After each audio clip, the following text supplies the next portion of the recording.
जवार भाई, आज मस्जिद की तमीर के लिए चंदा जमा हो रहा है। सब अपनी हैसियत के मुताबिक उसमें चंदा जमा करवा रहे हैं और आपके सेठ साहब उसमें पार्टिसिपेट नहीं कर रहे। वैसे तो मार्केट में बड़े फनेखा बने फिर रहे हैं, खैरियत तो है, इतने कंजूस क्यों हैं वो? हाँ मेरे भाई, मैं भी यही सोच रहा था कि इतनी दौलत होने के बावजूद अगर दीनी काम में पैसा खर्च ना करें तो ऐसी दौलत का क्या फायदा।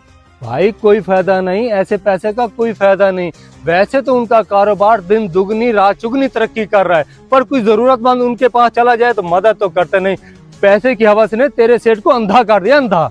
ओ भाई, मैं नहीं समझा सकता उनको, क्योंकि वो मेरे सेठ हैं। उनको लगता है कि उनकी दौलत उनके साथ हमेशा रहेगी। ओ यार छोड़ इस बात को, मुझे तो अपनी तनख्वाह से कर रहा है। भाई हम सब मोहल्ले वालों ने मिलकर ये फैसला किया है कि अब कोई भी तकरीब होगी तो हम उसको नहीं बुलाएंगे, ताकि उसको भी एहसास हो कि दौलत ही सब कुछ नहीं होती। इंसान की इज्जत, इखलाक और सखावत भी कोई चीज होती है।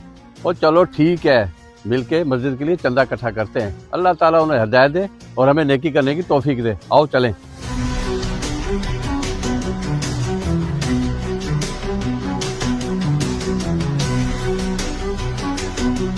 जब्बार, मैंने सुना है लोग मुझ पर कंजूसी का इल्जाम लगा रहे हैं और मेरे बारे में गलत अफवाहें फैला रहे हैं। क्या तुम्हें लगता है कि मैं कंजूस और सख्त इंसान हूँ? सेठ साहब, सच तो ये है, लोग जो देखते हैं वो ही बोलते हैं। वैसे भी आज तक आपने इर्द गिर्द किसी की इमदाद तो की नहीं, क्योंकि आपको दिखावा पसंद नहीं है। और सेठ साहब, आजकल के दौर में लोग नमूद नुमाइश करने वालों की इज्जत करते हैं।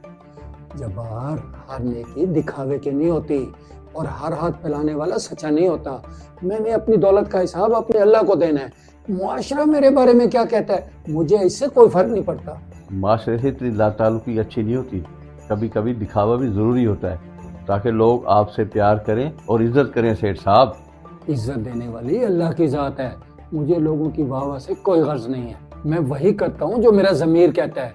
एक दिन सबको सच का पता लग जाएगा, मगर तब तक जो मुझे बुरा कहता है कहने दो।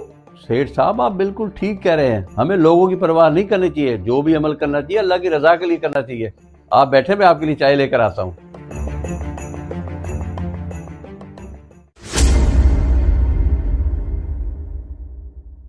मैनेजर साहब, सेठ साहब की वफात के बाद मैं उनके घर की सफाई कर रहा था, तो ये पुरानी फाइल मिली है जिसमें नूरुल हुदा ट्रस्ट का नाम लिखा हुआ है।